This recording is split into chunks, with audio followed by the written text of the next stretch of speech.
라디오 상담실. 안녕하세요. 라디오 상담실 송나영입니다. 무성한 녹지와 활기찬 생물들, 풍부한 생태계가 어우러진 열대 우림에는 그만큼의 자연의 경이로움이 담겨 있습니다. 우뚝 솟은 나무부터 빽빽한 덤불까지 복잡하고 어지럽지만 그 안에서 서로가 서로를 밀어주고 당겨주는 다양한 생물종들이 조화롭게 공존하기 때문인데요. 라디오 상담실이 한 달에 한 번 전해드리는 생태 이야기, 모두를 위한 생태연구소. 지난 시간에 이어 오늘도 열대우림 한복판으로 들어갑니다. 모두를 위한 생태연구소 정태준 소장님 나오셨습니다. 소장님 어서 오세요. 네, 안녕하세요. 오늘도 라디오 상담실은 여러분과 함께합니다. 유튜브 순천 KBS 라디오 들어오시면 보이는 라디오로 함께하실 수 있고요. 인터넷 댓글도 열려 있으니까요. 여러분의 많은 관심과 참여 바랄게요.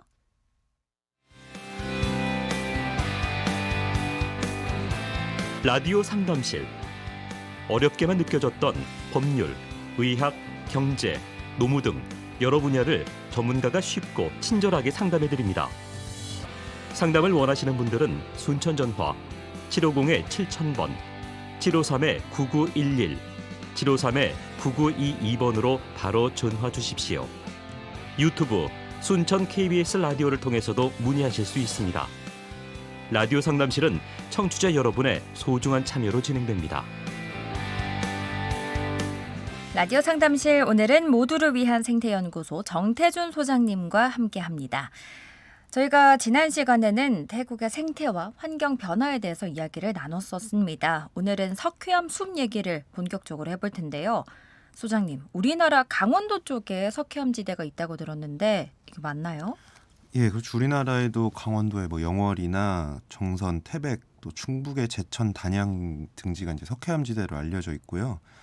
우리나라 전체 면적의 약 10% 정도가 포함이 되어 있습니다. 근데 그곳에 가면 이제 석회암이라는 게 시멘트의 원료가 되기 때문에 엄청 큰 시멘트 공장들, 채석장들이 많이 분포하기도 하죠. 네.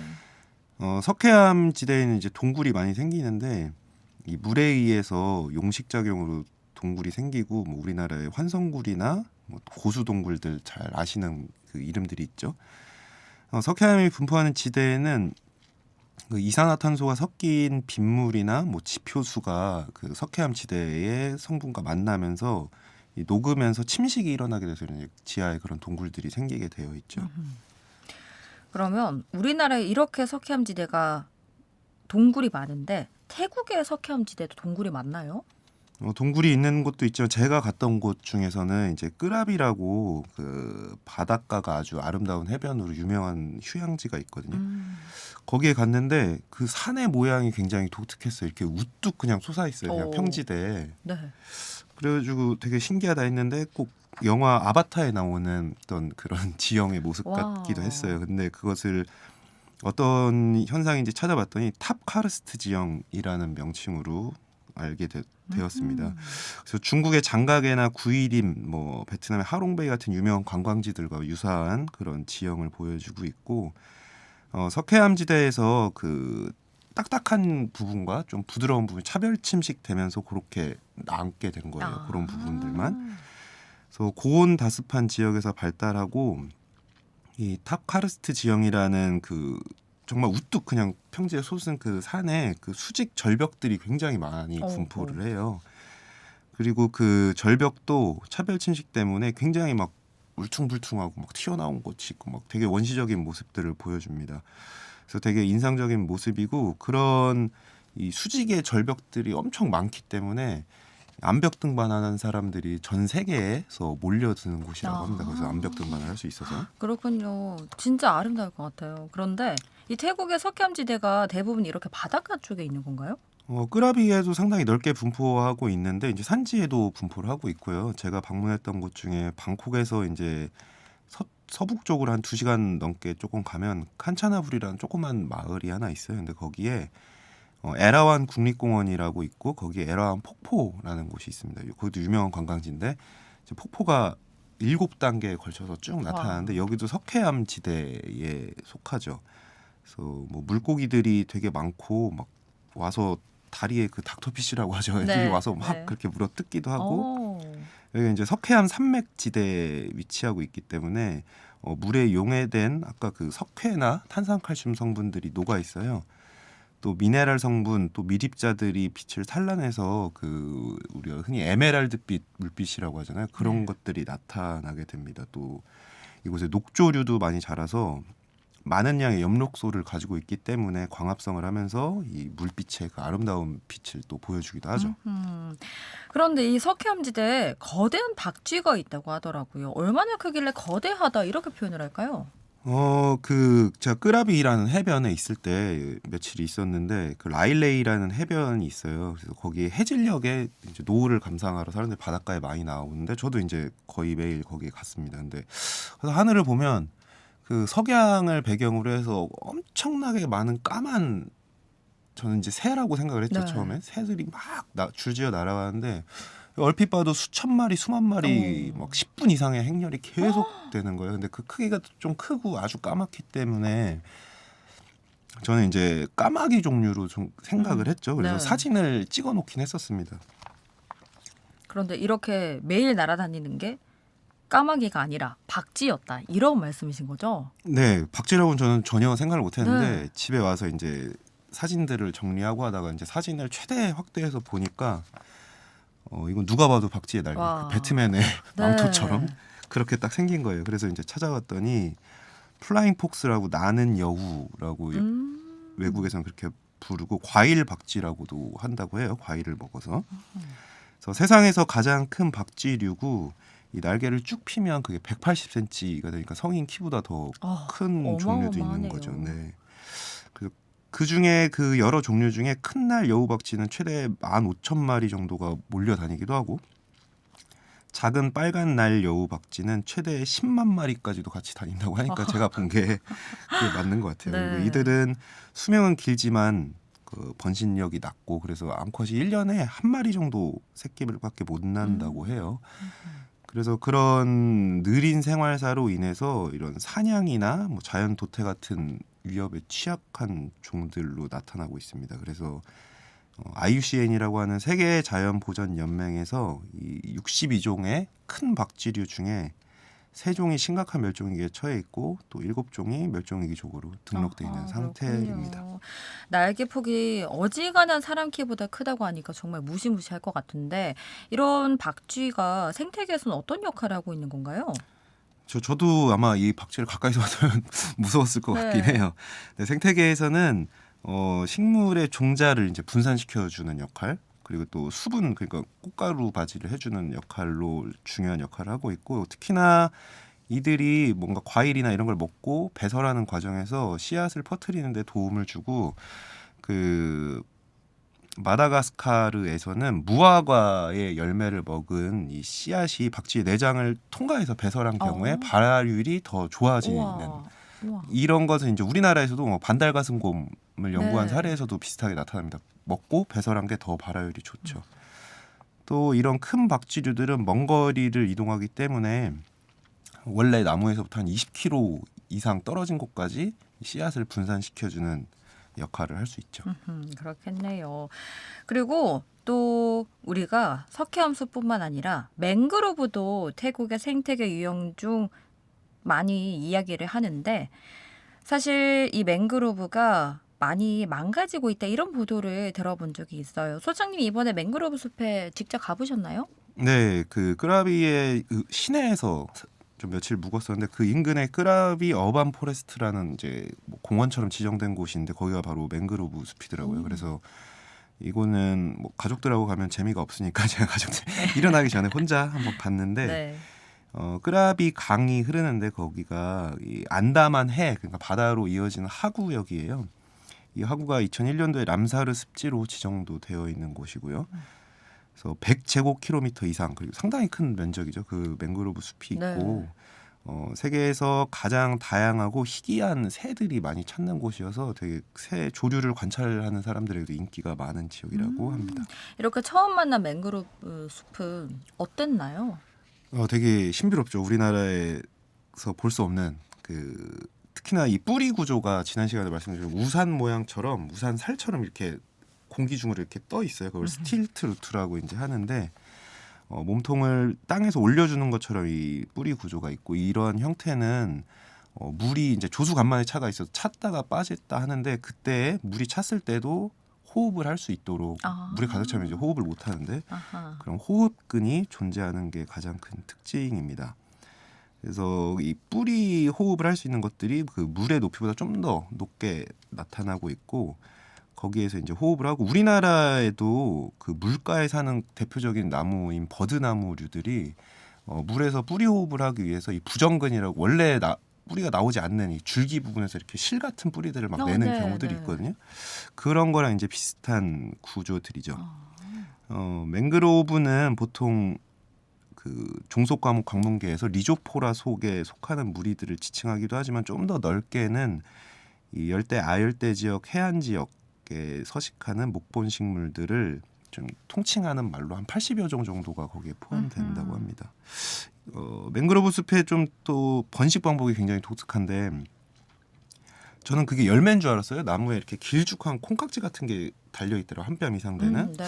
열매인 줄 알았는데 그게 알아보니까 열매가 아니라 이제 가지에서 씨앗을 그냥 발화시키는 거예요 스스로. 오. 그래서 뿌리가 자란 것이고 얘네들이 일정 크기가 되면 이제 묘목처럼 자라서 좀 자란 뒤에 떨어뜨리는 거죠. 그래서 물을 타고 가다가 어딘가에 정착을 할 수 있게 해서 맹그로브 나무들을 이제 새끼를 낳는 식물이라고 이야기를 하기도 합니다. 번식하는 그 방식이 굉장히 독특한데 그런데 이 맹그로브가 생태계에서 중요하다고 들었거든요. 이게 뭐 때문에 그렇게 중요하다고 표현을 하나요? 좀 세 가지 정도로 나눠 볼 수 있을 것 같아요. 먼저 동물들에게 서식처를 제공하기 때문에 생물 다양성을 굉장히 높여준다. 그 왜 그러냐면 그 맹그로브나무의 그 스틸트 루트라는 이 뿌리 구조들이 굉장히 복잡한 그물처럼 생긴 구조들을 나타내게 돼 있어요. 그래서 거기가 마치 바다의 숲같이 은신처, 뭐 산란처 등이 될 수 있는 그 좁은 통로들이 많은 거죠. 네. 그렇기 때문에 그 뭐 어류나 포유류, 양서류들 많은 동물들이 실제 거기서 생활하고 번식하고 있고 또 거기에 많은 물고기들이 살기 때문에 사람들에게도 식량을 공급해주는 역할을 하기도 하죠. 또 두 번째로는 많이 아마 들어보셨을 텐데 이제 재해 예방, 그러니까 뭐 어떤 쓰나미나 이런 거 왔을 때 얘네들이 그 뿌리 구조들이 우리나라의 그 방파제에 트라이포트 세우는 것처럼 네. 파도를 이렇게 잠재워줄 수 있는 역할을 하고 있고 실제로 2004년도에 인도네시아 수마트라 대지진이라는 게 있었는데 이때도 맹그로브 숲이 있는 지역이 훨씬 피해가 적었다는 연구 결과가 알려졌고 그래서 이제 맹그로브 숲을 복원하는 사업들도 많이 하고 있죠. 마지막으로 이제 기후위기 관련해서 탄소 흡수 능력도 1헥타르당 연간 1.6톤의 이산화탄소를 흡수해서 육상의 뭐 보통의 산림 생태계보다 더 많은 탄소를 흡수하는 역할을 하는 걸로 알려져 있습니다. 그렇군요. 라디오 상담실 오늘은 모두를 위한 생태연구소 정태준 소장님과 함께 열대의 자연 환경에 대해 이야기 나눠보고 있습니다.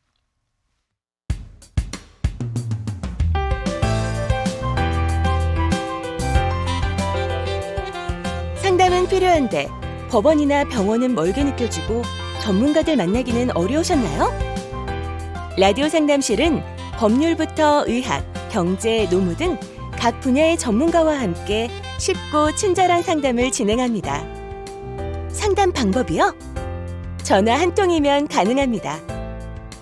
지금 방송에 나가고 있는 주제에 대해 궁금한 사항이 있으신 분들은 순천 전화 750-7000번, 753-9911, 753-9922번으로 전화 주시기 바랍니다. 직접 참여가 가능한 청취자와 가까운 방송. 여기는 KBS 순천방송국 라디오 상담실입니다. 라디오 상담실 오늘은 모두를 위한 생태연구소 정태준 소장님과 함께 열대 자연 환경에 대해 이야기 나눠보고 있습니다. 소장님, 이 맹그로브 숲이 위협하고 있다고요? 예, 현재까지 맹그로브 숲의 67% 이상이 뭐 훼손됐다고 보고가 되고 있고, 근데 아까 말씀드린 것처럼 이 중요성을 알고 있기 때문에 복원 사업도 같이 진행되고 있습니다. 해안 지역이 많이 개발되고 또 새우 양식을 하느라 그 숲을 파괴하는 경우들이 많은데 이게 현지인들 생계랑 연관되어 있기 때문에 막 규제하기도 좀 어려운 현실적인 문제도 있다고 합니다. 그렇겠네요. 그 외에도 이상 기후 때문에 해수면이 계속 상승하고 있죠. 그래서 아까 말씀드렸던 그 호흡할 수 있는 뿌리 구조까지도 다 잠겨버려 가지고 이게 집단으로 고사해버리는, 그래서 이제 유령숲 그냥 다 죽어버리는 그런 현상들도 나타나기도 하고요. 그렇군요. 이렇게 열대 숲에 사는 나무들 중에 또 맹그로브와 비슷하지만 또 다른 방식으로 뿌리를 뻗는 나무가 있다면서요? 예, 그 서식지는 다르지만 뿌리를 뻗는 게 약간 유사한 게 있는데 아마 들어보셨잖아요. 반얀트리 하면은 보통은 그 호텔을 떠올리는 그렇죠. 경우가 많아요. 그렇죠. 아주 이번에 찾아보니까 엄청나게 비싼 호텔이더라고요, 정말. 반얀트리랑 호텔이 생각나는데 그 반얀트리입니다. 바로 그 반얀트리는 아까 스틸트 루트라고 맹그로브 숲의 그 뿌리 구조를 말씀드린, 얘는 프롱프루트라는 시스템을 가지고 있고 줄기가 이렇게 가지가 쭉 뻗으면 얘를 지지하기 위해서 이 중간에서 또 뿌리가 내려와서 땅까지 내려가는 거예요. 그게 그런 뿌리를 가지고 있고 이 흙 속으로 이게 파묻혀 들어가면 아주 딱딱하게 기둥처럼 자라요. 그래서 프로프라는 뜻이 지주, 버팀목이라는 뜻이고, 이렇게 바람으로부터 식물을 보호하고 이제 수간을 지지해주는 역할을 하기 때문에 이렇게 가지가 아주 옆으로 넓게 뻗을 수 있는 조건을 주죠. 네. 그리고 이 나무의 모습을 상상해 보시려면 그 아까 말씀드렸던 아바타에서 나왔던 뭐 생명의 나무라고 하고 지혜의 나무라고도 했던 나무가 있어요. 그거의 모티브가 바로 반얀트리라고 합니다. 그 모티브가 바로 반얀트리군요. 영화에서도 되게 신비로웠는데 네. 직접 보니까 어땠나요? 그 영화에서처럼 이렇게 막 치렁치렁 내려오는 막 줄기들이 있죠. 그런 게 바로 프로프루트인데 매우 신기하고 좀 우리나라에서 볼 수 없는 독특한 풍경이죠.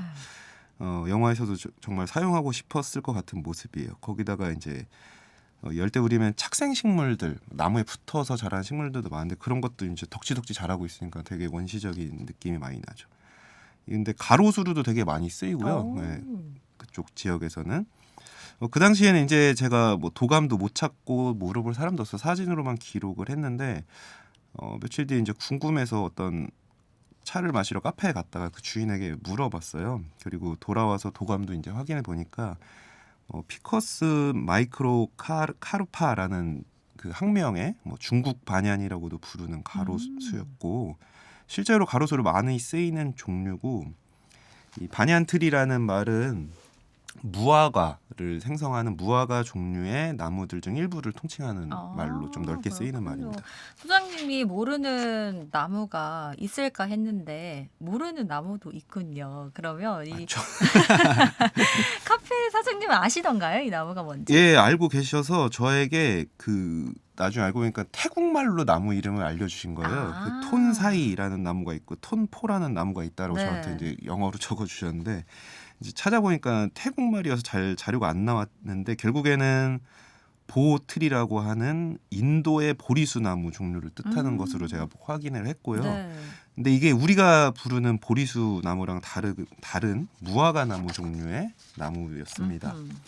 그분이 이제 그 톤사이랑 톤포 두 나무를 이야기했는데 톤사이는 부디즘과 부처 그 절과 관련이 있는 것이라고 하고 매우 크게 자라고 뭐 정글에 매우 흔한 나무다. 근데 많이 벌채됐다라고 이야기를 했고, 톰포라는 나무 역시 무화과 나무류인데 이제 보디트리라고 하는데 이 보디가 우리나라에서 절에서 쓰는 말인 보리, 깨달음을 이야기한 산스크리트어였더라고요. 그래서 역시 부디즘과 관련이 있고 아주 관련이 높아도 사실 부처님이 깨달음을 얻은 나무가 이 톤포라고 말했던 그 나무 밑에서 굉장히 신성하게 느껴지는데, 그런데 지금 톤사이랑 톤포가 인도 보리수라고 하면서 우리가 부르는 보리수랑 다르다 이렇게 얘기를 해주셨거든요. 어떻게 다른 거예요? 일단 우리나라에 자생하는 보리수라는 나무는 아시겠지만 빨간 열매를 달고 맛있죠, 달콤하고. 네. 그래서 정원에도 심기도 하는데 절에서 부처님이 깨달음을 얻으신 그 인도 보리수 나무라는 거 우리나라 절에도 심고 싶었던 거죠. 그 정신을. 네. 그렇지만 열대지방에 자라는 거기 때문에 우리나라에 자랄 수가 없었어요. 그래서 중국의 원산인 잎 모양이 그 인도 보리수와 유사한 보리자 나무라는 것을 들여와서 심고 그거를 흔히 그냥 보리수라고 부르고 있는 것이죠. 그렇군요. 근데 이 나무는 이제 피나무과에 속하는 전혀 다른 나무예요, 사실은. 그렇지만 이 잎 모양이 하트 모양으로 유사해서 그렇게 심고 있습니다. 그렇군요. 이 톤사이 톤포 부처님의 깨달음을 얻었다 이런 의미도 있고 뿌리 구조도 굉장히 독특한데 생태계에서는 또 다른 역할을 한다고 들었어요. 어떤 역할 하나요? 예, 보니까 제가 봤던 나무는 이 손톱, 새끼 손톱 크기만한 무화과 열매가 작게 열리더라고요. 여러 개가 열리는데 이것들이 이제 새들, 동물들의 먹이로 잘 쓰이고 있고 그래서 이 반얀 트리들을 야생동물의 레스토랑이라고도 부르기도 한답니다. 또 물을 저장하는 능력이 커서 토양을 비옥하게 해줘서 마을 사람들이 뭐 농작물을 짓고 하는데도 굉장히 큰 역할을 해주고 있습니다. 또 이 반얀트리는 인도의 국목, 나라의 나무로 지정돼 있기도 해요. 그래서 인도에서 이 나무를 신성시하고 또 아까 말씀드린 것처럼 수관이 이렇게 넓게 뻗을 수 있죠. 그 지주 뿌리 때문에. 그래서 열대지방에서 많은 사람들에게 이제 그늘을 넓게 제공해주는 매우 고마운 나무로 알려져 있습니다. 그러면 어느 정도로 크게 자라나요? 제가 보진 못했지만 자료를 찾아보니까 인도의 콜카타라는 곳 근처에 그레이트 반얀이라는 나무가 있어요. 근데 이 여러 기록에 의하면 약 250년 이상 된 수령으로 알려져 있는데 이 나무가 펼쳐져 있는 그 공간이 6,000평 정도 어마어마하네요. 퍼져 있는 아주 거대한 나무이고 총 4,000개 정도의 그 프로프루트라는 것들이 내려와서 지지를 해주고 있습니다. 와. 그래서 여기를 얼핏 보면 그냥 하나의 여러 나무들이 자라고 있는 숲처럼 보이죠. 너무나 크기 때문에 네. 알고 보면 한 그루의 반얀트리가 그렇게 넓게 펼쳐져 있는 것이고 또 나무 둘레에 걸쳐서 도로를 건설한 적이 있는데 지금은 그 도로를 다 덮어가지고 이제 도로가 잘 안 보이는 정도로 자랐다고 합니다. 그래서 현재 이제 하늘에서 봤을 때 그 수관 가지가 뻗은 곳의 겉에 둘레를 재보면 그 길이가 500m 정도 한 그루의 나무가 엄청나죠. 네, 진짜 어마어마한데요. 6,000평을 나무 한 그루가 덮고 있다고 하니까 상상도 잘 안 가는데 이렇게 신비로운 태국의 나무 이야기들을 하고 있어요. 또 반얀들이 왜 이야기해주고 싶은 나무가 있다고요? 열대지방, 열대지방 여행 가면은 우리나라 사람들이 가장 좋아하는 것 중에 하나가 이제 그 열대의 싱싱한 과일들을 굉장히 싸게 그렇죠. 뭐 주스로도 먹을 수 있고 하는 네. 것들이 또 즐거운 재미인데 뭐 망고나 코코넛 같은 것들 되게 싼 가격에 먹을 수 있어요. 근데 코코넛 농장이 그래서 되게 흔하게 보이더라고요. 그 야자수 같은 게 막 열지어서 이렇게 쭉 심겨져 있고 그리고 또 이 코코넛이 가로수로도 많이 쓰이더라고요. 그래서 가로수에도 이렇게 꼭대기에 코코넛들이 주렁주렁 달려있는 모습들을 볼 수 있어요. 이 더운 날 코코넛 이렇게 탁 잘라서 그 음료수 마시면 참 맛있죠. 그렇죠, 시원하고. 그리고 그렇죠. 그래서 이게 워낙에 코코넛이 많이 쓰이기 때문에 이 열대지방의 어떤 생태적인 것뿐만 아니라 문화적인 아이콘으로 불려지기도 합니다. 코코넛이라는 게. 그렇기도 했고 또 다른 나무 기억에 남는 것 중에 하나가 어디 여행을 다니다가 나무에 또 그릇을 밥그릇 같은 그릇을 이렇게 줄기에 이렇게 담아놓은 것들이 있었어요. 왜 달아놨을까요? 뭔가 고로쇠 수액처럼 채취하는 건가요? 예, 그렇더라고요. 그래서 그 나무 그 밥그릇 같은 거 위쪽에 나무에 이렇게 상처를 내놨었죠. 네. 그래서 그 그릇에는 하얀 젤리 같은 게 들어있고 수액을 받는 건데 그게 바로 고무나무였습니다. 우리 고무나무 수액을 채취하는 거고 이 고무나무는 1700년대 브라질의 아마존강 유역에서 처음 발견이 됐고 이제 채취를 하기 시작했는데 1900년대 되면서 이 자동차 타이어 생산량이 엄청나게 늘어나면서 이제 감당을 할 수 없을 정도로 수요가 늘어났다고 해요. 그런데 이거를 농장을 지었더니 막 질병이 생기고 잘 안 됐는데 영국의 큐가든이라는 아주 유명한 식물원이 있거든요. 거기에서 이거를 몰래 가져가서 종자를 조금 변형시켜서 이제 품종을 개량해서 심었더니 이제 농장에서 키울 수 있게 된 거죠. 그래서 이제 태국에서도 그 굉장히 많은 열대우림을 파괴하고 이 고무나무 농장으로 대체가 됐습니다. 그래서 태국 경제에는 굉장히 큰 도움이 되고 좋아졌는데 그 많은 열대우림이 훼손되면서 그 많은 동식물이 멸종된 것으로 추정이 됩니다. 그래서 고무나무 같은 경우는 이렇게 고무를 발생시키는 이유가 자기 잎을 뜯어먹거나 해를 가하는 곤충이나 뭐 동물들의 잎에 그 끈적한 고무를 발라서 이제 아. 그런 것들을 좀 막기 위한 어떤 방어 전략으로 볼 수 있죠. 정말 신기한데 지금 나무들 얘기를 해주셨는데 짧게라도 동물들 얘기도 좀 해주실까요?